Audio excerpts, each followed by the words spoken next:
예수님께서 일으켰던 표적과 기사, 예수님께서 왜 여러분들 표적과 기사를 일으켰겠습니까? 그것은 이유가 있기 때문입니다.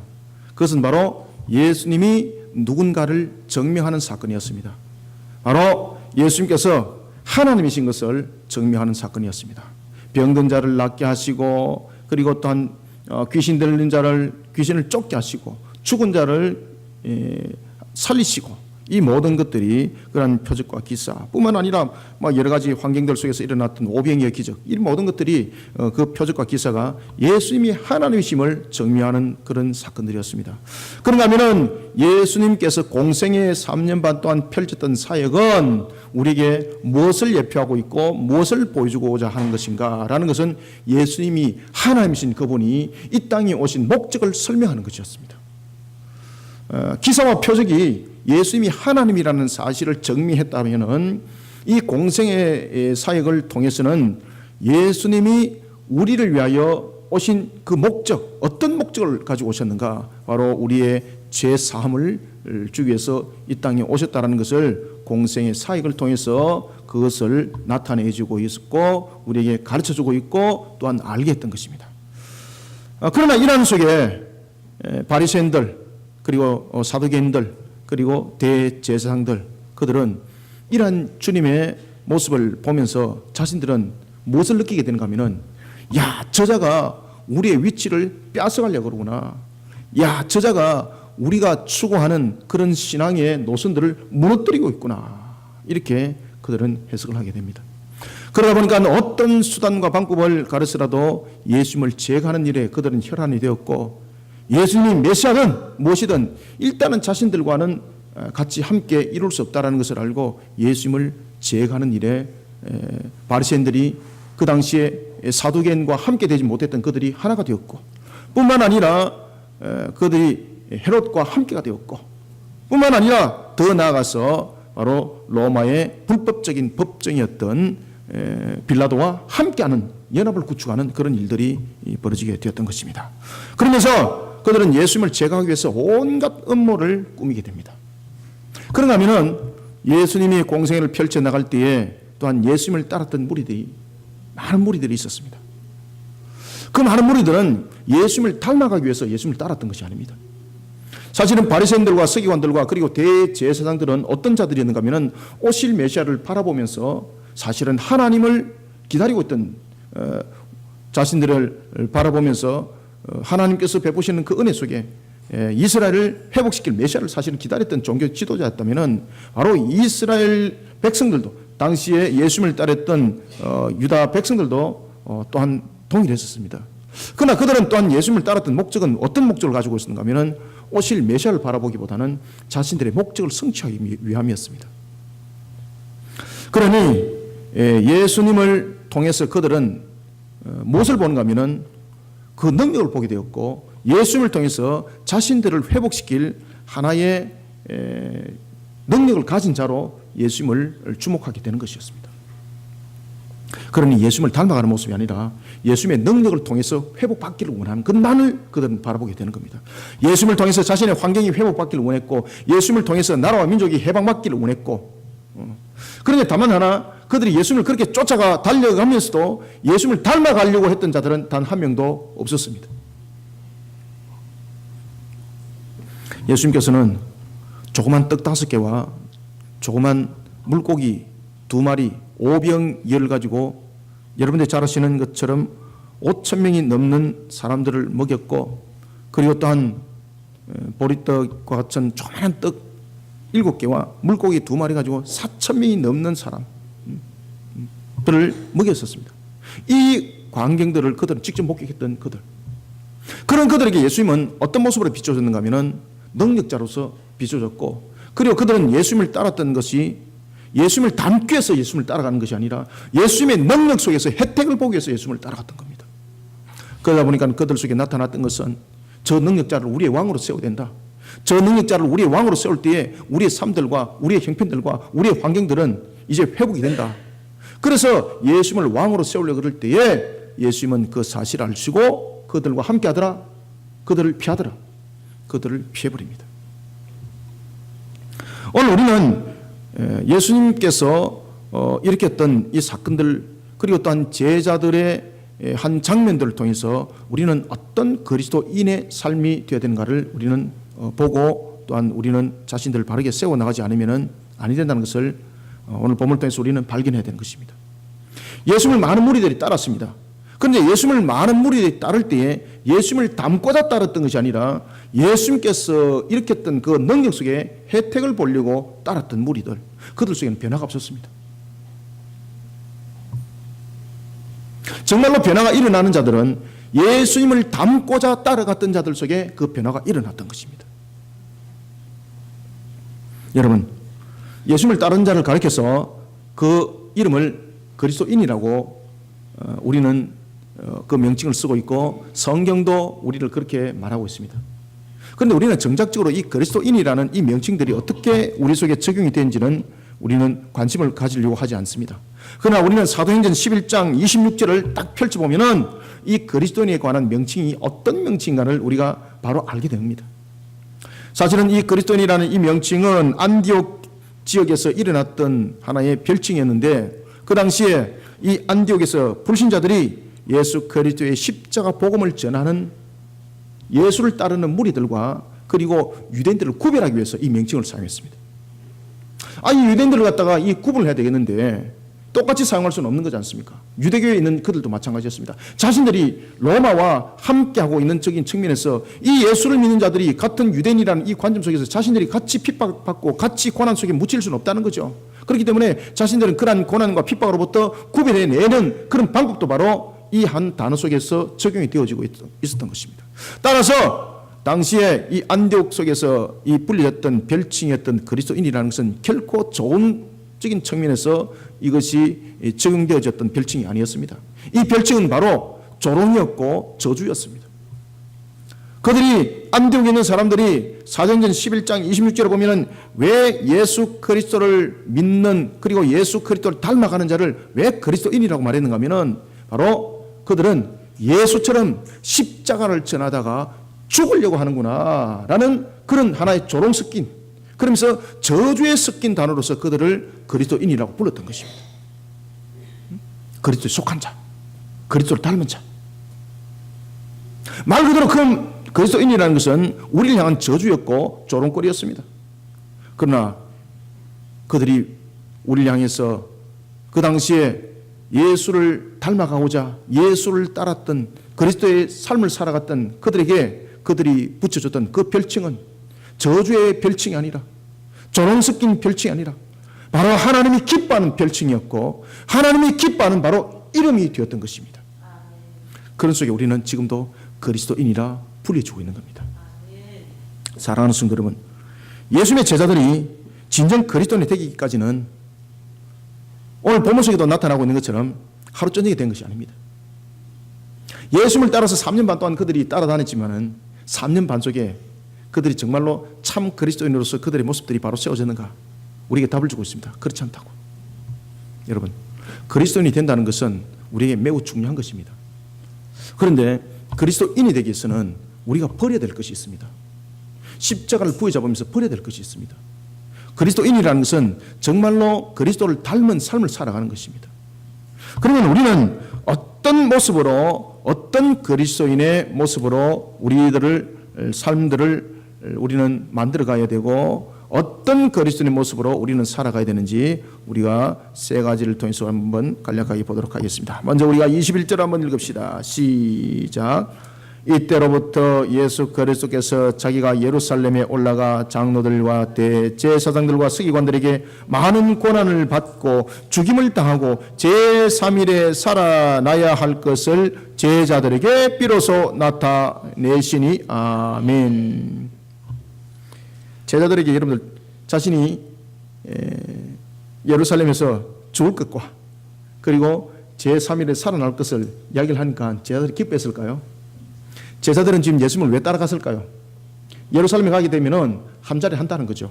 왜? 예수님의 이만한 능력이 되면은 로마 병사들을 다 쫓아보내고 마카비아 같은 그런 해방의 시대를 맞이하여서 하나의 정권을 지게 될 때에 나는 오른편에 나는 왼편이죠 이러면서 가면서 싸웠던 제자들입니다.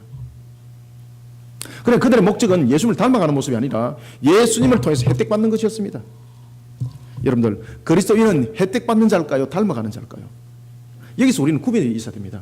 그리스도인은 혜택받는 자가 아닙니다. 혜택받기 위해서 우리가 세워진 자가 아니라 닮아가기 위해서 세워진 자가 그리스도인입니다. 이 개념부터 달라야 합니다. 그렇기 때문에 예수님의 제자들이 왜 깨어지기 시작했는가 하면 예수님을 닮아가기보다는 예수님을 통해서 혜택을 받고자 했기 때문에 그 능력 속에 그들은 매달렸고, 그 능력 속에 매달렸던 예수님 붙잡히니까 다 도망가 버렸습니다. 오늘 우리는 21절부터 24절 통해서 우리는 어떤 그리스도인, 어떤 예수님을 닮은 모습의 삶을 살아가야 되는지를 먼저 첫 번째 보면은요, 헛된 영광을 먼저 버려야 됩니다. 케노시스 버려야 됩니다. 목사님, 이거 버리지요. 안 좋은 거 다 버리고 안 좋은 거 다 버리고 좋은 것만 제가 거머쥐겠습니다. 이것이 아니고 무엇을 버려야 되는가? 헛된 영광을 여러분 버리셔야 됩니다. 제일 먼저. 그럼 헛된 것은 무엇이 헛된 것인가? 하나님의 영광을 가리는 것은 다 헛된 것이죠. 그리고 하나님께서 이루고자 하는 것 외에 내가 취하고자 하는 것은 다 헛된 영광이죠. 이 너무나도 포괄적이고 너무나도 범위가 많습니다. 그런데 중요한 것은 여러분들요, 그것을 포괄적이다, 그 범위가 너무 넓다, 너무 많다고 하는 그 사람은 거기서부터 벌써 넘어진 자들입니다. 제일 중요한 것은 닮아가야 된다는 것은 그 모습 속에 비춰지고 있는 참모습을 우리는 보고 그 모습을 닮아가야 되는 것입니다. 그런데 참모습을 보면서도 내가 취할 것을 계산을 하기 시작하면 이것은 참모습을 취하면서 양쪽의 혼합주의를 택하는 것이 되는 겁니다. 바로 BC 586년에 멸망당했던 예루살렘의 모습이 딱 그랬습니다. 따라서 우리는 21절부터 24절 통해서 먼저 첫 번째, 헛된 영광을 버리고 다시 살아나신 주님을 세상 가운데 증거하면서 주님을 따르는 삶을 통해 하나님의 영광을 드높이는 그리스도인의 삶을 살아가시기를 소망합니다. 헛된 영광을 먼저 버려야 됩니다. 그리고 다시 살아나신 주님을 세상 가운데 증거하면서 주님을 따르는 삶을 통해 하나님의 영광을 드높여야 됩니다. 이것이 우리의 그리스도인의 삶입니다. 그래서 그리스도인의 삶은 제일 먼저 닮아가는 모습이 이루어질 때에 먼저 버리는 것이 무엇인가를 먼저 알아야 됩니다. 주님을 닮아가기 위해서 내가 버릴 것이라는 것은 내가 귀찮아하고 또한 내게 손해되는 것은 버리고 나에게 이익이 되는 것은 취하고, 이것이 아닙니다. 완전 비움입니다. 완전 비움. 여러분, 당시 예수님을 따랐던 12 제자들이 하나님으로부터 제자로 선택을 받았을 때에 그 기준이 무엇이었을까요? 베드로는 물고기를 잘 잡기 때문에 선택. 안드레는 전도를 잘할 것 같아서 선택. 요한은 사랑받을 것 같아서 선택. 그렇게 선택했을까요? 천만에 여러분들요. 그렇게 만약에 선택했다면 예수님께서, 하나님께서, 성부께서 이 12 제자들을, 이 12명을 한 명도 택하지 않습니다. 이 12 제자를 택한 것이 바로 이 땅 위에 구원할 우리의 대상들을 설명하고 있는 겁니다. 이 만약에 12 제자를 만약에 능력으로 택한다면 배우는 자 택해야 됩니다. 그 다음에 권력을 가진 자들 택해야 됩니다. 뭔가 모르게 사람들에게 유세를 했을 때에 야, 저 사람 유명한 사람이야 라고 알려진 사람을 택해야만이 예수님의 사역이 조금 더 편했을 것입니다. 그런데 오늘 본문에 보면은 12 제자는 그런 가운데 해당되는 사람은 단 한 사람도 없습니다. 그래서 12 제자의 선택을 통해서는 우리의 구원의 대상자들이 어떤 성격을 가지고 있는가를 설명하고 있는 겁니다. 따라서 베드로를 비롯한 이런 12명은 자신들의 어떤 신앙 때문에 선택받은 것 아닙니다. 능력 때문에 선택받은 것 아닙니다. 하나님의 전적인 은혜로서 성부께서 그 모든 것들을 선택하셨다는 것입니다. 그들의 신앙이 어떻느냐고요? 오병이어와 칠병이어 기적에서 딱 나타났습니다. 오병이어 기적을 통해서, 그리고 칠병이어 기적을 통해서 여러분 생각해 보십시오.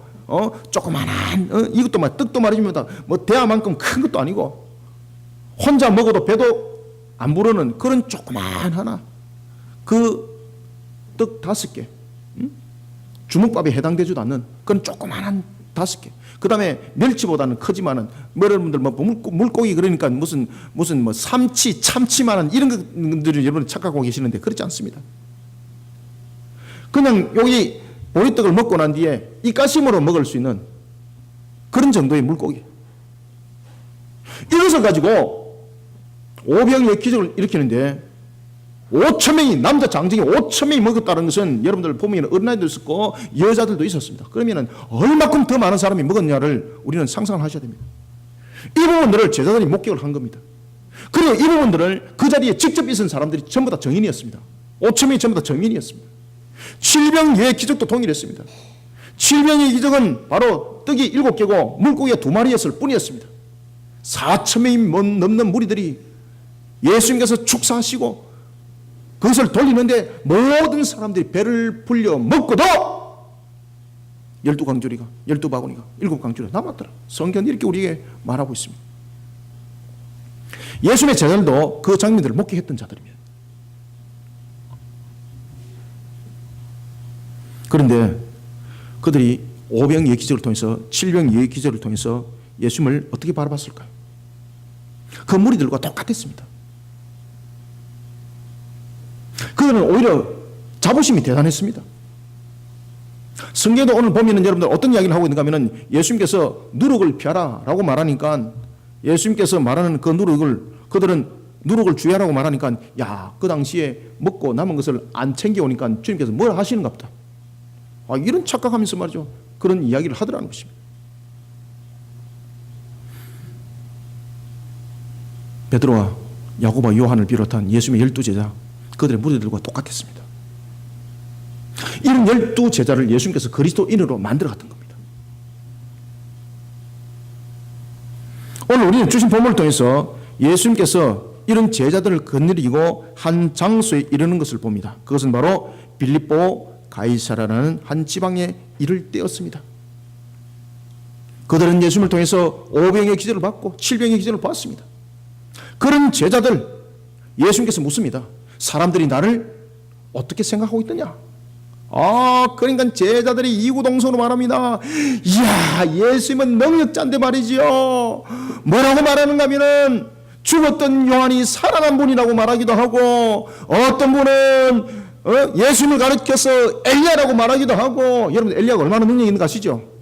엘리야라고도 하기도 하고, 어떤 사람은 말입니다, 예수님을 가르쳐서 예레미야라고 하기도 하고, 어떤 사람은 선지자라고도 합니다. 자기들도 자랑스럽다는 거죠. 그런 예수님을 자신들이 쫓아가는 제자니까 얼마나 그들에게 자부심이 생기겠어요, 그죠? 그때 예수님께서 다시 묻습니다. 그러면은 너희들은 나를 누구라 생각하느냐? 질문 딱 던집니다. 그러면 세상 사람들은 그 능력을 보고, 그 당시에는 여러분들 유대인들은 불교로 말하면 불교의 윤회설과 유대인들의 윤회설은 다른 부분들이 있습니다만 유형적인 측면에서는 비슷한 그런 사고를 가지고 있었습니다. 영의 환상에 관한 것. 너희는 그러면은 나를 누구라고 생각하는가? 그때에 12제자 가운데서 가장 주님으로부터 인정을 받았던 베드로가 이렇게 말합니다. 주는 그리스도시요 살아계신 하나님의 아들이십니다. 아멘. 여러분, 베드로의 이 고백은 예수님을 따랐던 자들의 최초의 고백이었습니다. 그러면서 모든 그리스도인들을 통틀어서 최초의 신앙 고백이 바로 베드로 입에서 나왔습니다. 주는 그리스도요 살아계신 하나님의 아들이십니다. 이것이 모든 그리스도인들의 최초의 신앙 고백입니다. 그런데 문제는 이런 신앙 고백을 마쳤던 베드로, 예수님께서는 그런 베드로에게 여러분이 잘 아시는 것처럼 천국의 열쇠를 줍니다. 내가 천국 열쇠를 네게 주리니 네가 땅에서 무엇이든지 매면 하늘에서도 매일 것이요 네가 땅에서든지 풀면 하늘에서도 풀리리라. 그런데 사람들은 이것을 가지고, 천국 열쇠를 가지고 무엇이라고 얘기하고 있습니까? 교회를 좌우할 수 있는 권한.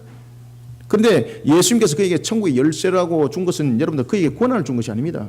그것은 뭔가 하면은 사도로서의 얼만큼 사도가 중요한지, 그리고 너가 청지기로서 어떤 일들을 감당해야 될지 그것을 가르쳐 주는 것이 바로 열쇠 고난이었습니다. 예수를 닮아야 된다는 이야기입니다. 예수를 닮지 못하는 그런 열쇠 고난은 바로 자신들이 또 다른 세속 속에 하나의 세력을 만들어내는 마귀의 집단과 똑같습니다. 이런 일들이 있은 후입니다. 이런 일이 있은 후에 예수님께서 자신의 고난에 관한, 그리고 십자가에서 죽으실 것과, 그리고 또한 죽은 지 3일 만에 부활할 것을 제자들에게 말하니까 베드로가 예수님께 항변을 합니다. 이 항변한다는 것은 마치 말이면 싸우듯이 투쟁하듯이 그렇게 했다는 겁니다. 왜? 예수님 정신 차리세요. 예수님 정신 차리세요. 지금 무슨 말씀하고 계십니까? 예수님 정신 차리십시오. 이것이 여러분 항변하는 것 아니겠습니까? 예수님께서 십자가에서 죽으실 것과 우리의 죄를 대속하기 위해서 십자가에서 죽으실 것과 그리고 3일 만에 살아나실 것에 관해서 이야기를 했습니다. 그런데 그들은 그것을 믿지 않습니다. 왜 그런가 하면은 이 유대인들은 여러분들이 잘 아시는 것처럼 바리새인들과 사두개인의 또 다른 점이 있는데, 사두개파는 현실적 신앙입니다. 사두개파는 부활을 믿지 않습니다. 그런데 바리새인들은 부활을 믿습니다. 그런데 그들의 부활은 영육간의 부활이 아닙니다. 그러면 예수님께서 부활한다는 것도 그들은 아브라함의 그 신앙 속에서, 이미 막벨라 굴 신앙 속에서 그들은 부활에 대한 부분들을 이미 인정하고 있었습니다. 그런데 그들의 부활은 영적 모습을 담고 있는 겁니다. 쉽게 말하면 현세와 내세에 대한 갈림에 대한 사항들입니다. 그러다 보니까 예수님께서 부활하시더라도 현세에서 누릴 것은 누릴 것이 없다는 거죠. 그렇기 때문에 베드로가 뭐라고 말하는가 하면, 예수님이 그러시면 안 됩니다. 이 능력 가지고 왜 십자가에서 죽습니까? 다스리는 자가 되어야죠. 이 뜻입니다, 여러분들. 조금 전까지만 해도 주는 그리스도의 살아계신 하나님의 아들이십니다 라고 말했던 그가 예수님께서 십자가에서 죽으실 것과 3일 만에 부활하실 것에 대해서 말씀하시니까 죽는다는 그 단어 속에서는 그가 무엇을 느끼겠습니까? 내가 차지할 위치 있다 없다? 없다는 거죠. 그리스도인이 아니죠. 분명히 예수는 따랐는데 그리스도인이 아니죠.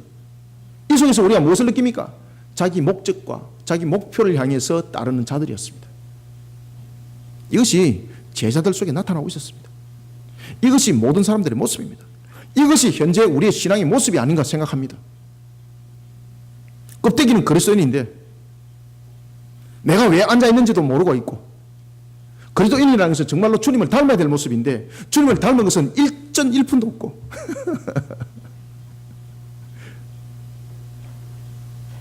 그때 예수님께서 베드로에게 뭐라고 말씀합니까? 아이고 베드로야, 그래 너 뿌이구나. 그래 내가 십자가에서 왜 죽어? 그래 베드로야, 참 너가 내 마음을 알구나. 그래 참 고맙다. 이런 말씀을 하시는 것이 아니라 예수님께서 베드로를 향해서 호통을 칩니다. 뭐라고 호통을 치는가 하면, 사탄아 내 뒤로 물러가라. 아멘. 22절과 23절 한번 읽습니다. 시작. 베드로가 예수를 붙들고 항변하며 이르되, 주여 그리 마옵소서, 이 일이 결코 주께 미치지 아니하리이다. 예수께서 돌이키시며 베드로에게 이르시되, 사탄아 내 뒤로 물러가라. 너는 나를 넘어지게 하는 자로되 내가 하나님의 일을 생각하지 아니하고 도리어 사람의 일을 생각하는도다 하시고. 아멘.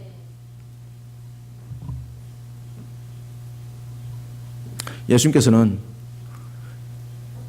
제자들의 최초의 신앙 고백자였던 베드로를 향해서 자신이 원하는 바를 이루다가 마귀에게 넘어지는 자가 되지 말라고 베드로에게 두 가지를 주시십니다. 혼쭐 내면서 사탄아 물러가라. 사탄아 내 뒤로 물러가라. 그러면서 예수님께서 베드로에게 두 가지를 주시시키고 있는데, 이것은 베드로에게만 주시시킨 것도 아니죠. 그 모든 제자들 향해서 주시하는 것이고, 그 다음에 이 땅을 현재 살아가고 있는 우리를 향한 주시함입니다. 예수님께서는 어떤 두 가지를 주시하고 있었는가 하면, 마귀에게 이용당하지 않기 위해서는, 우리가 세상을 살아가면서 내가 정말로 신앙인으로서 살아갈 때도 마귀에게 이용당하지 않으려면은, 뿐만 아니라 우리가 삶을 살아갈 때도 우리가 마귀에게 이용당하지 않으려면은 두 가지를 주시하라는 겁니다. 첫 번째는 자기를 부인하라는 겁니다. 그리고 두 번째는 자기 십자가를 지라는 이야기입니다. 아시겠습니까? 자기를 부인하라는 거, 부인. 자기를 부인하라는 것은 무슨 이야기를 담고 있습니까? 하나님의 영광을 가리는 자신의 욕구, 하나님의 영광을 가리는 자신의 요구, 욕망, 그 유혹으로부터 이겨나가라는 것입니다. 그래서 자신을 그렇게 부인하라는 겁니다. 자신을 그렇게 비우라는 겁니다. 비우지 않으면 채워지지 않습니다. 여러분들, 흐르는 물은 계속 비우기 때문에 채워지는 겁니다. 그때에 한 모퉁이를 남겨두고 흘려보내면 남겨둔 모퉁이는 썩게 되어 있습니다. 우리가 예수 그리스도를 닮은 그리스도인이 된다는 것은 제일 먼저 우리 속에 탐욕과 그리고 욕망 속에 내가 구하고자 하는 모든 것을 비워놓을 수 있는 그런 케노시스가 있어야 됩니다. 자기 부인은 바로 그런 것입니다. 어떤 사람은 자기를 부인하라 그러니까 야, 내 부인을 버려야 되는가? 기가 막히게 또 이 발상이 있어가지고 사람을 당황스럽게 만들기도 하는데, 부인과 부인은 다르죠. 여러분, 구속과 구속은 다르죠. 우리 한글이 워낙 좋아가지고 여러분들 발음만 조금 달리하면 내용이 싹 틀리게 되어 있어요. 여러분들, 구속은 감금하는 것이고 구속은 풀어주는 거죠. 그죠? 부인과 부인은 다르죠. 부인은 남편의 아내고 부인은 그것을 거부하는 거죠. 자기를 부인하라. 자기를 부인하라는 것은 바로 하나님의 영광을 가리는 자신의 욕구와 그 유혹으로부터 이겨나가라는 것인데, 왜 그러면은 하나님의 영광을 가리는 자신의 욕구와 그리고 자신의 필요를 버려야 되나라고 말을 한다면 그것을 채우는 순간 그는 죽게 되어 있습니다. 그의 영이 죽음과 그의 삶이 함께 죽게 되어 있습니다. 그래서 주님께서 버리라는 겁니다. 그래서 자기를 부인하라. 자기를 부인하라. 그러나 두 번째는 자기 십자가를 지라고 말씀하고 있습니다. 예수님께서 자신이 원하는 것을 누리는 자가 아니라 자기의 십자가를 진다는 것은 하나님께서 이루고자 하는 그 일의 고난의 길을 걷는 자기의 희생의 삶을 두려워하지 말라는 것입니다. 여러분, 칼빈이 기록했던 기독교 강요가 보면 네 군의 기독교 강요가 있는데, 네 군이 있는데, 물론 1536년에 초판에서부터 1559년에 최종판이 있습니다만은, 이 최종판의 기독교 강요에 우리가 보면은 제3권에 보면은 기독교 강요에 그리스도인으로서 살아가는 자들에게 나타나는 네 가지의 핵심적인 것에 대해서 내용을 다루고 있는 것을 볼 수가 있습니다. 그 첫 번째의 내용을 다룰 때에 칼빈이 무엇을 다루는가 하면은 제일 먼저 자기의 부인을 다루고 있습니다. 자기를 부인하라. 그리스도인으로서 삶이 나타날 때에 우리의 나타나야 될 제일 첫 번째 특징은 자기를 부인하지 않으면 안 된다. 왜 그렇습니까? 우리의 삶들이 여러분 제약 속에 있기 때문에 우리의 모습 속에서 우리를 비워놓지 못하면은 우리의 채워지는 것은 또 악한 것들로 채워질 수밖에 없습니다. 따라서 우리의 악한 것들은 전부 다 비워버리시길 바랍니다. 그럴 때 주님께서 새롭게 우리를 채워주시는 거예요. 이것이 여러분 십자가 신앙입니다.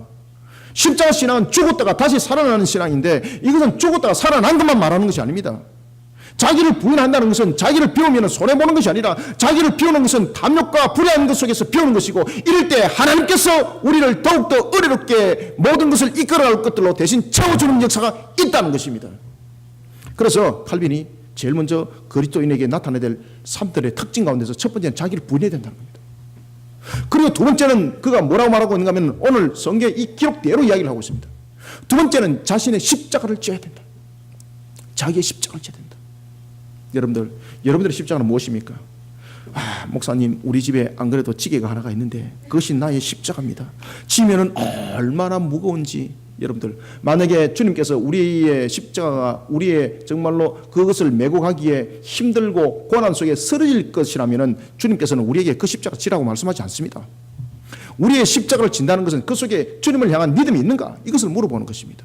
너는 정말로 죽었다가 살아나는 부활의 십자가를 믿는가? 이 믿음 속에 여러분 내 십자가를 지었을 때는 그 십자가는 주님이 대신 지어줍니다. 그래서 이 자기의 십자가를 지어야 될 이유는 바로 하나님의 나라를 위해서. 주님께서도 말씀하셨습니다. 너의 필요를 채우기를 원하거들랑 하나님의 나라와 그 의를 위해서 너는 구하는 자가 되어라. 오늘도 자기의 십자가를 진다는 것은 바로 하나님의 나라를 위해서 나의 십자가가 지어져야 합니다. 그 다음에 칼빈은 세 번째로 자기를 부인하는 삶을 살고, 두 번째는 십자가를 지는 삶을 살 뿐만 아니라 세 번째는 미래를 묵상하는 삶을 살아야 된다는 겁니다. 이것이 그리스도인의 삶이라는 겁니다. 바로 이것이 십자가입니다. 십자가는 죽었다가 다시 살아나기에 여러분들 미래가 있는 겁니다. 주님께서는 우리에게 과거의 죄와 현재 죄와 모든 미래 죄도 함께 십자가에서 다 도말하시고 모든 것들을 회복시켜 주셨습니다. 우리 그리스도의 삶들도 마찬가지입니다. 우리에게는 미래가 있습니다. 불의한 자들과 불순한 자들과 주님을 알지 못하는 자들에게는 미래가 없습니다, 여러분들. 그렇지만 우리에게는 보장된 미래가 있습니다. 그러니 그리스도인들에게 나타나야 될 삶에서 세 번째 특징은 미래를 묵상할 줄 알아야 된다. 하나님께서 나를 어떻게 세울 것인지 새하늘 새 땅을 바라보면서 이런 미래를 묵상할 수 있는 삶이 되어야 된다. 그 다음에 네 번째는 십자가를 지었으면은, 그리고 또한 미래를 묵상했으면은, 네 번째는 하나님의 은사를 창조적으로 사용하고 누리는 삶을 살아가라는 것입니다. 하나님께서 나에게 주신 은사가 있습니까? 그러면 이것을 창조적으로 사용하시길 바랍니다. 그리고 이것을 누리는 삶을 살아가시길 바랍니다. 어떤 사람이 그럽니다. 그리스도인의 삶이라는 것은 정말로 피곤해요. 규제당하고, 이거 주일날 아무 때도 못 가고 예배당에 가야 되고 말이지. 이게 얼마나 피곤해요. 여러분들 그리스도인의 삶을 정말 살아봤습니까? 정말로 참 그리스도인의 삶이 여러분들에게 정말로 규제를 당하고 규제 속에서 여러분들 넘어뜨리는 그런 삶이었던가요? 그렇지 않습니다. 정작 그리스도인의 삶을 살아보지 못한 자들이 그런 이야기를 하는 겁니다. 그래서 칼빈이 그 이야기를 하는 겁니다. 네 번째는 하나님의 은사들을 창조적으로 사용해라. 하나님께서 능력을 줬다. 그리고 그것을 누려라. 사랑하는 성도 여러분, 자기를 부인하고 자기 십자가를 지는 그리스도인으로 살아간다는 것이 세상의 아름답고 화려한 삶을 포기하고 비참한 고행의 삶을 살아가는 것이라고 말하고 있습니까? 정말입니까? 저는 되물어 보고 싶습니다. 아닙니다. 왜 주님께서 그렇게 우리에게 말씀을 하셨을까요? 그것은 바로 에베소서 2장 1절과 2장 3절의 내용 보시면 우리는 알 수가 있습니다. 특히 에베소서 2장 3절에 보십시오. 우리가 진노의 본질상 진노의 자녀입니다. 전적 타락 속에 우리는 전적으로 진노의 자녀로 살아갈 수밖에 없습니다. 그런 우리 속에 채워질 것은 전부 다 불의함밖에 없습니다. 그러니 우리 속에 채워진 그 불의함의 영광은 결국은 우리를 죽이게 되어 있습니다. 그러니 이것을 버려야 되는 겁니다.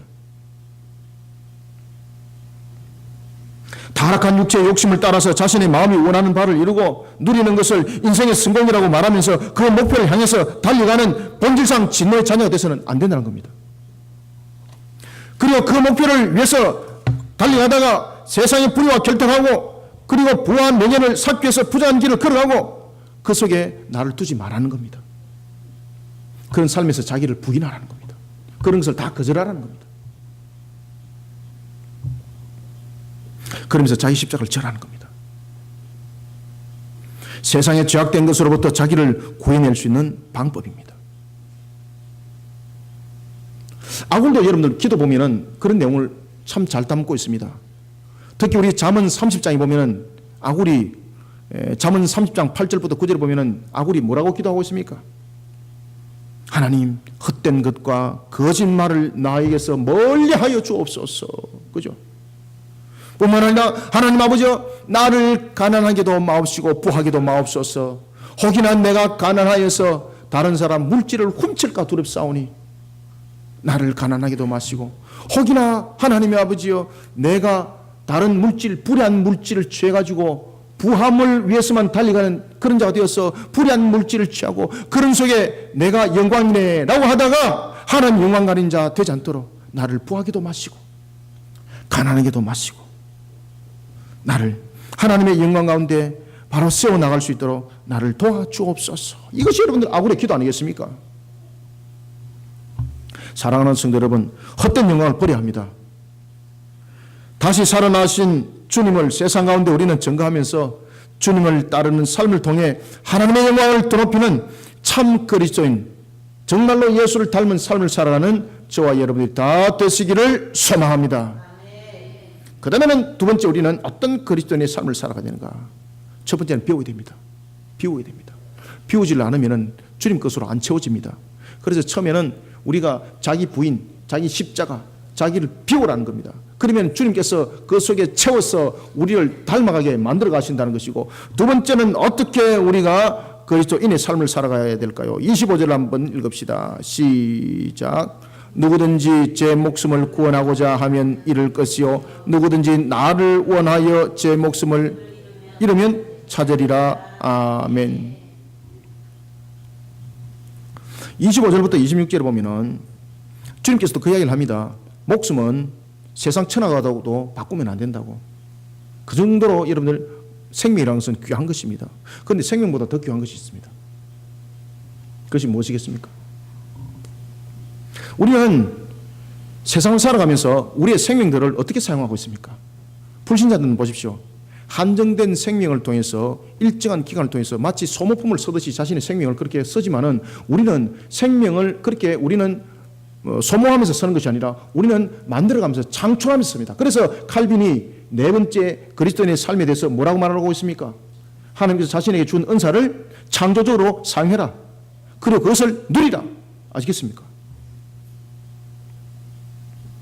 우리는 성공을 위해서 달려갈 때에 자신의 인생을 소모하지 마시기 바랍니다. 우리의 인생은 소모품이 아닙니다. 오늘 우리는 본문을 통해서 25절부터 26절 통해서 어떤 그리스도인의 삶이 되어야 되는가? 두 번째는요, 진정한 성공에 대해서 진정한 성공이 돼 이 땅에서 잠시 누리는 것으로 말하는 것이 아니라 부활과 영생의 신앙을 바탕으로 주님의 일에 사력을 다하면서 십자가의 흔적을 남기는 것을 성공으로 삼는 그리스도인들이 되시기를 소망합니다. 십자가의 스티그마 흔적을 남기십시오. 이것이 성공입니다. 스티그마를 남기지 않으면 다 무너집니다. 종말 때. 요한계시록은 말하고 있습니다. 베드로도 이야기를 하고 있습니다. 스티그마를 남기라고. 흔적을 남기라고. 사도 바울도 보십시오. 자신에게 나 몸에 나타나 있던 상처를 가지고 그는 뭐라고 말하고 있습니까? 내가 주님으로 인하여서 내 몸에 난 스티그마다. 예수님께서는 계속해서 베드로를 비롯한 제자들에게 참 제자로서 자신들이 어떻게 삶을 살아가야 될지를 두 가지로 설명합니다. 그때에 첫 번째, 확신의 신앙으로 살아가라는 겁니다. 확신의 신앙. 에베소서 2장 2절의 말씀에 따르면 우리가 살아나가는 세상은 악한 공중의 권세자에 의해서 다스림을 받습니다. 그러므로 눈에 보이는 강력한 세상의 풍조는 나를 강력하게 다스리는 조건이 되기도 합니다.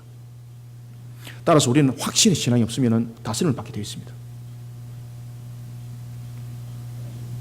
무엇이 우리를 스티그마가 우리로 하여금 확신의 신앙을 가지게 만듭니다. 다른 것은 되지 않습니다.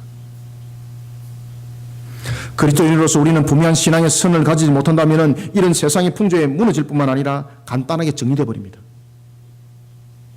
물에 물 탄 듯 자신의 육적 영광을 위해서 세상 풍조를 쫓아가다가는 누가복음 12장 20절의 말씀처럼 영적 타락이 일어나게 되어 있고 그 영적 타락은 결국은 자신의 영적 건강을 무너뜨려 버립니다. 그 영적 건강은 무너지면 함께 그 길로 죽는 겁니다. 목사님은 너무 간단하게 말씀을 하시네요. 그 이상 말할 필요가 없습니다. 확신의 신앙을 가져야 됩니다. 확신의 신앙. 확신의 신앙을 가지기 위해서는 바로 십자가 스티그마 없이는 확신의 신앙을 가질 수 없습니다. 그래서 우리는 세상의 성공이라는 탑을 자신의 어떤 물질들과 이런 것 속에서 성공이라 말하지 마시고 내가 내 속에 십자가의 스티그마 있는가? 이것을 가지고 내 인생을 성공적으로 살아가고 있는가를 판단하시길 바랍니다. 두 번째는 예수님께서 말씀하십니다. 부활과 영생 신앙으로 살아가라고. 첫 번째는 무슨 신앙으로 살아가라고요? 그렇죠. 확신의 신앙. 두 번째는 무슨 신앙으로요? 그렇죠. 부활과 영생의 신앙. 부활과 영생의 신앙. 부활과 영생의 신앙의 분명한 신앙은 우리로 하여금 자신의 가장 소중한 생명조차도 하나님의 나라를 위해서 바치는 것을 아깝게 여기지 않게 됩니다. 예수님께서도 말씀하십니다. 온 천하를 얻고도 자신의 하나뿐인 생명을 잃으면 무슨 소용이 있는가? 아멘. 맞는 말이죠. 맞는 말이잖아요. 지금 세상 사람들이 그렇게 살아가고 있습니다. 자신의 하나뿐인 이 생명을 소모를 하고 오면서 살아가고 있습니다. 무엇을? 물질을 생명과 바꾸고 있습니다. 명예를 자신의 생명과 바꾸고 있습니다. 즐기는 것과 자신의 생명을 바꾸고 있습니다. 얼마나 멍청한 짓을 하는지 모릅니다. 주님께서 말씀하십니다. 왜 어리석게 생명과 너의 삶을 바꾸고 있느냐? 부활과 영생의 신앙으로서 자신의 생명을 만들어 가시길 바랍니다. 부활과 영생의 신앙으로서 자신의 삶을 창출하시길 바랍니다. 창조하시길 바랍니다. 누리시길 바랍니다. 세상의 어떤 가치로도 자기의 목숨과 바꿀 수 없습니다. 이런 자신의 목숨보다 더 중요한 것이 있는데 그것이 바로 부활과 영생입니다. 따라서 저와 여러분들의 생명은 부활과 영생으로 바꿔버려야 합니다. 그러지 않으면 나에게 허락된 이 생명이 세상 속의 타락한 부와 계속해서 바꾸면서 내 생명을 소멸시켜 나간다는 것입니다. 우리는 우리 생명들이 영원히 보존되기 위해서는 우리의 생명들을 세상의 물질관과 세상의 명예관과 세상의 쾌락주의에 팔아서는 안 되는 것입니다. 자신의 하나뿐인 생명을 영원히 보존하기 위해서는 우리의 생명들을 예수 그리스도의 십자가에 영생의 부활의 우리의 모습들을 다 내어놓아야 되는 것입니다. 그럴 때 우리는 무너지지 않습니다. 25절과 26절 다시 두 절 한번 더 읽읍시다. 시작.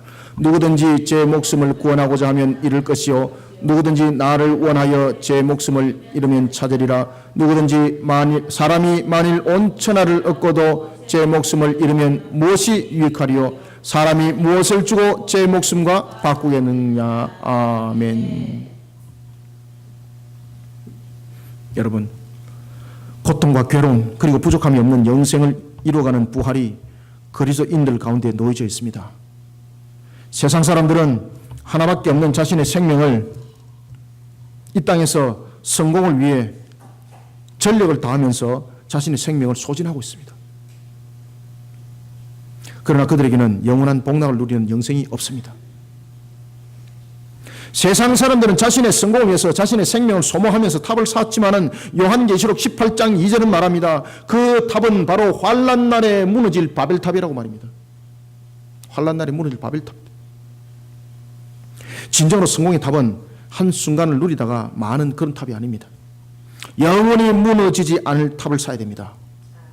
그것은 바로 하나님의 진리의 터 위에 자신의 탑을 세워야 합니다. 부활과 영생의 신앙을 바탕으로 주님이 원하시는 길을 열어가시길 바랍니다. 그런 속에 주님께서 나에게 주신 그 은사가 있습니까? 그 은사를 창조 속에서 만들어 가시길 바랍니다. 누리는 그런 삶들을 살아가시길 바랍니다. 십자가 흔적을 남기면서 말입니다. 주님의 일을 하는 것이, 주님의 복음을 전하는 것이 바로 십자가 스티그마를 남기는 것입니다. 새하늘과 새 땅은 그냥 열려지지 않습니다. 요한계시록도 말하고 있습니다. 분명히 스티그마 흔적 속에 새하늘과 새 땅은 열려진다고 말입니다. 부활과 영생의 신앙을 바탕으로 주님의 일에 사력을 다하고 십자가 흔적을 남기는 것을 통해 인생의 진정한 성공의 맛을 누리는 그리스도인의 삶을 살아가는 저와 여러분들이 다 되시기를 소망합니다. 그 다음에 세 번째는 우리가 어떤 그리스도인의 삶을 살아가야 되는가? 27절 한번 읽습니다. 시작. 인자가 아버지의 영광으로 그 천사들과 함께 오리니 그때에 각 사람이 행한 대로 갚으리라. 아멘. 여기서 지금 강조하고 있는 것은 갚으리라는 것입니다. 누가? 예수님께서 무엇을 오실 때? 왕으로 오실 때 계산한다는 거예요. 예수님께서 셈을 한다는 겁니다. 셈을. 구원도 있지만은 예수님께서 오면은 셈을 합니다. 그래서 상급이 있습니다. 여러분들 지옥의 고통은 동일한 것 같습니까? 천만입니다. 아닙니다. 조그마한 죄도 지옥입니다. 강력한 고통이죠. 그러면은 큰 죄, 조그마한 죄, 똑같은 동일한 고통을 받는가? 그렇지 않습니다. 그 강력한 고통이 그 수기합니다. 그 값을 반드시 받게 되어 있습니다. 우리의 구원도 마찬가지입니다. 예수 그리스도께서 이 땅에 오셔서 우리를 구원하십니다. 그죠? 완전 구원을 이루십니다. 백보자 심판 속에서 우리의 행위처 속에 기록된 것이 아니라 우리는 결국 생명체에 기록되어져 있고, 그리고 우리는 영생복락을 누리는 그런 새하늘과 새 땅에서 우리는 복을 누리면서 살아갑니다. 이것으로 끝인가? 아니라는 거죠. 상급이 있습니다. 그래서 그리스도인으로 살아가면서도, 새하늘과 새 땅에 살아가면서도 상급은 있습니다. 그래서 어떤 사람은 말이죠, 내가 상급이 있으니까 나는 초가집에 안 살고 나는 말이죠, 엄청난 나는 대갓집에 말이죠, 좋은 아파트에 살 것이다. 이런 탐욕 속에 여러분들 이야기를 하고 있고 계산하는 그런 사람들은 여러분 지옥을 보는 줄 아시길 바랍니다. 이미 천국 개념과 다른 이야기를 하고 있는 겁니다. 그 사람들은. 아시겠습니까? 착각하시면 안 돼요, 여러분들요. 예수님께서 말하시는 상급은 우리가 말하고 있는 이런 세상적인 측면에서의 어떤 그런 가치를 가지고 말하는 것도 아닙니다. 따라서 우리는 27절부터 28절 통해서 어떤 그리스도인의 삶을 살아야 되는가 하면요, 주님으로부터 계산받을 수 있는 삶을 살아야 됩니다. 다시 말씀드리면 주님이 다시 오시는 그날 주님 앞에서 계산할 것이 있는 그리스도인의 삶을 살아가시길 바랍니다. 주님이 다시 오시는 그날 주님으로부터 계산받을 것이 있어야 됩니다. 예수님께서는 제자들에게 자신이 십자가에서 죽으실 것과 그리고 3일 만에 부활하실 것 그리고 성천하셨다가 이 땅에 다시 오실 것을 많은 사람들이 보게 될 것을 말씀하십니다. 그리고 또한 주님께서 다시 오실 그날에 초림에 나타났던 종의 모습이 아니라 완전한 다스림을 나타내는 무엇으로 온다? 왕권으로 온다는 것을 지금 말하고 있는 거야. 왕권으로. 모든 사람들에게는 인생의 삶이 있습니다. 온 우주에도 질서와 법칙이 있습니다. 모든 사람이 살아나가는 데 있어서도 모든 사람에게 질서와 법이 존재합니다. 왜 그렇게 했습니까? 그 속에 값이 있습니다. 그래서 하나님의 질서를 벗어나면 값이 무엇인지를, 하나님의 법을 벗어나면 그 값이 무엇인지를 설명하고 있는 겁니다. 모든 사람들은 이 땅 위에 모든 우주 만물들도 마찬가지입니다만 모든 것이 질서와 법 속에 다스림을 받고 있습니다. 그 속에 값이 있습니다. 만물의 주관자 되시는 하나님께서 정해놓으신 그 질서와 그 법에 의해서 만물과 모든 사람들은 다스림을 받을 뿐만 아니라 그 값대로 계산받습니다. 주님이 왕으로 다시 오실 그날에 계산받습니다. 갈라디아서 6장 7절은 말합니다. 사람이 무엇으로 심든지 그대로 거두리라. 아멘. 세상 속에서 악행을 저질렀던 자는 악행의 값으로, 그리고 하나님의 나라의 영광을 위해서 달려간 자는 그 영광의 값으로 응답받습니다. 여기 대해서 이사야 62장 11절도 정확하게 이야기를 해주고 있습니다. 이사야 62장 11절에 보면은 여호와께서 땅끝까지 선포하시되 너희는 딸 시온에게 이르라. 보라, 네 구원이 이르느니라. 보라, 상급이 그 앞에 있고 보응이 그 앞에 있느니라 하셨느니라. 아멘. 여러분, 마태복음 5장 12절에 보면은 핍박당한 자의 상급이 있다고 말했습니다.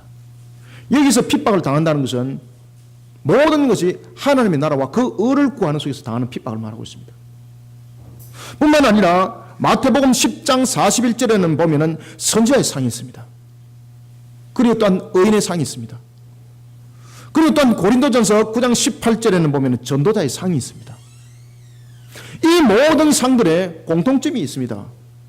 그것은 뭔가 하면은 예수님께서도 마태복음을 통해서 말씀하셨던 것처럼 너희들이 무엇을 필요로 하는지, 너희들이 정말로 살아가면서 무엇이 가장 기묘하게 너희들에게 있어야 되는지 이미 내가 다 알고 있다는 거죠.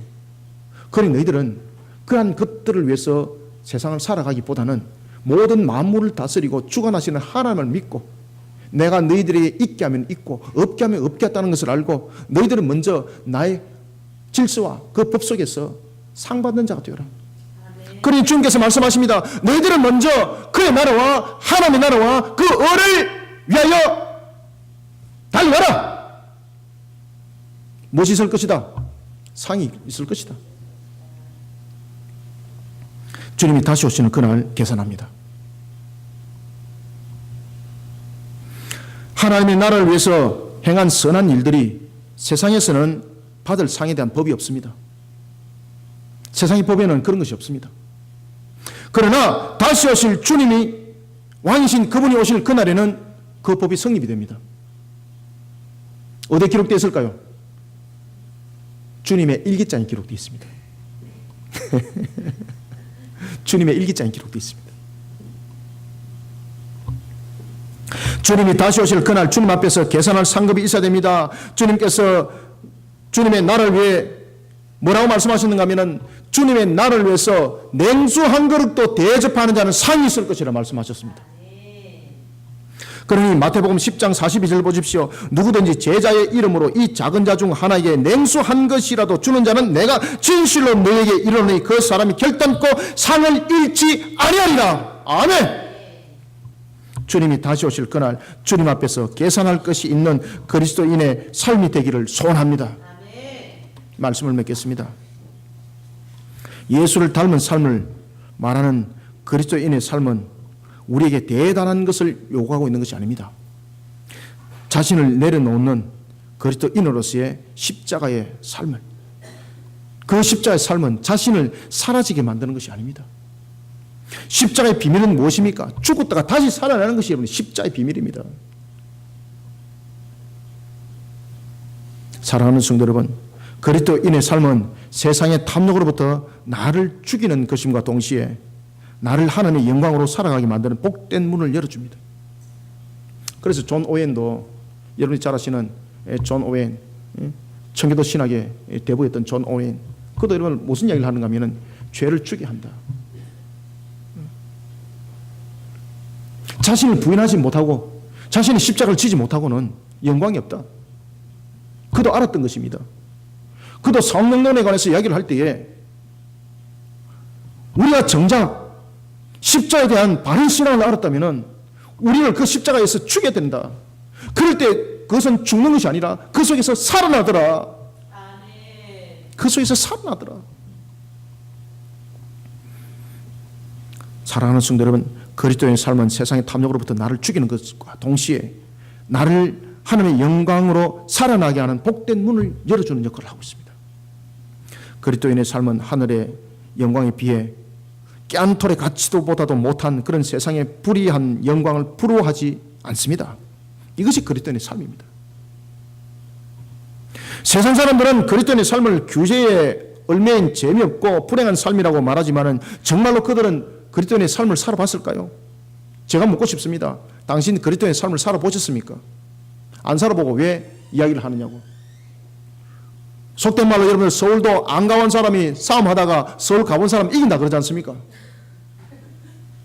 얼마나 키가 찬지. 이 사람은 서울을 갔다 와가지고 어디로 가면은 어떻게 가는지를 다 알고 있는데 안 갔다 온 사람이 막 어제를 지키면서 싸우는데 나중에는 그 사람이 이기더라. 참네, 얼마나 기가 찬지. 아니, 그리스도인의 삶을 살아보지도 않고 말입니다. 그리스도인의 삶이 재미가 없나니, 그리스도의 삶이 지루하지 않으니, 뭐 하려고 세상을 그렇게 살아가나니. 너 살아봤냐고. 살아보지도 않았으면서, 살아보지도 않았으면서. 여러분들 그리스도인의 삶을 살아야 합니다. 얼마나 감사한지 몰라요. 여러분들요. 그러니까 그 비밀을 알았던 기독교 강요를 기록했던 칼빈이 우리는 하나님께 주신 은사를 창조적으로 사용해야 된다. 창조적으로. 그리고 누릴 줄 알아야 된다. 이것이 그리스도인의 삶입니다. 라고 말하고 있습니다. 그리스도인의 삶을 살아봤냐고 말이에요. 주님이 다시 오실 그날 계산할 것이 있는 십자의 스티그마를 새겨야 합니다. 이런 그리스도인의 삶을 살아가야 합니다. 하늘의 상급에 대해서 점검물로 제시되어지는 주님의 일기장에 오늘의 나의 삶이 기록되어져야 합니다. 그때에 주님께서 기록할 때 잠만 자다가 하루 끝냈음 이렇게 기록하는 것이 아니라 하나님의 나라와 그를 위해서 죽도록 충성하다가 달려간 자였다. 스티그마입니다. 기록 남기시길 바랍니다. 그리스도인의 삶의 일기장을 오늘도 주님은 기록하고 있다는 것을 여러분들 기억하시길 바랍니다. 그 책에 오늘도 우리는 기록을 남겨야 합니다. 그리스도인의 삶으로 말입니다. 그리스도인의 삶으로 남겨서는 우리는 스티그마 있어야 합니다. 십자가의 스티그마를 남겨야 합니다. 주님이 다시 오실 그날 주님으로부터 계산할 것이 있는 그리스도인의 삶을 살아가는 우리 모두가 되기를 주님의 이름으로 축원합니다.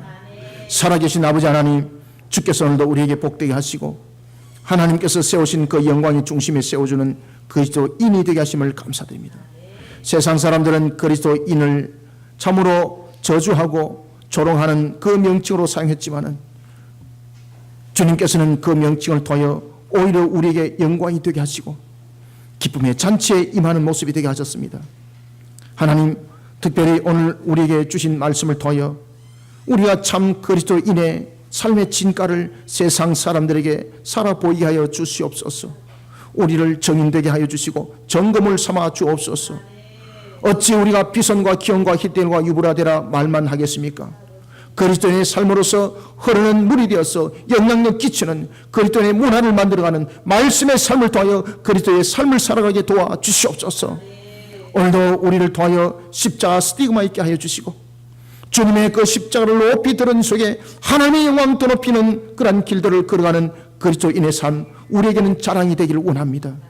세상 사람들이 살아보지 못한 이 삶을 통하여 우리는 세상의 참 삶의 진가를 보게 하여 주시고, 이런 속에 우리 성도는 그리스도의 삶을 통하여 날마다 기쁨으로 하나님을 찬양하는 입술이 되게 하여 주시옵소서. 하나님 감사합니다. 그리스도의 삶을 살게 하여서 감사합니다. 하나님 감사합니다. 그리스도의 삶의 진가를 알게 하여 감사합니다. 이것이 우리 모든 성도들의 고백이 되게 하여 주옵소서. 따라서 오늘 주신 말씀이 우리 모든 성도들의 혼과 육과 골수를 찔러 쪼개 하여 주시고 우리 모든 성도들을 영으로 일으키는 말씀이 되게 하여 주옵소서. 오늘도 주신 말씀이 생명력이 있는 말씀이 되게 하여 주시기를 원합니다. 에스겔서의 말씀처럼 마른 뼈가 살아나는 말씀이 되게 하시고 에스겔서 48장에 성령의 기름붐이 있는 물이 되는 말씀이 되게 하여 주시옵소서. 오늘도 주신 말씀으로 온 세계를 익히게 하여 주시고 생명으로 응답받게 하여 주시옵소서. 예수님의 이름으로 기도드립나이다. 아멘.